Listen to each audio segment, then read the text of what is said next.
Abidjan, Ivory Coast. European leaders under pressure from a far-right revival at home hope to avoid a difficult debate about immigration when they meet their African counterparts in Ivory Coast from Wednesday. Reports this month of abuses against African migrants who were reportedly being sold as slaves in Libya have sparked anger across the continent, however, threatening to drive migration to the top of the summit agenda and shine a spotlight on an issue fraught with political risk. German Chancellor Angela Merkel and French President Emmanuel Macron, who head the Franco-German axis at the heart of the European Union, will have its next major political test in mind when they sit down with African Union heads of state. Italy, on the front line of the campaign to slow illegal migration to Europe, holds elections early next year, and the populist Five-Star Movement is leading opinion polls. The anti-immigrant, Eurosceptic Northern League is also gaining support. We all have our own interests in not turning this into a migration conference, one EU official said ahead of the meeting to be held in Ivory Coast's commercial capital Abidjan.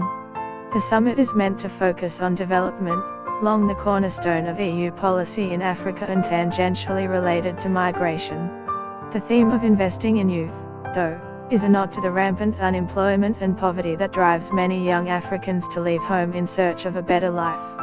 But it now looks increasingly unlikely the EU leaders can avoid hard questions from their African counterparts. Get the latest news and updates emailed straight to your inbox. By submitting your email, you are agreeing to Fairfax Media's terms and conditions and privacy policy. Soon after CNN aired grainy images from Libya this month appearing to show migrants being sold as slaves, African governments began recalling diplomats from Tripoli. Protests erupted in France, Senegal and Benin.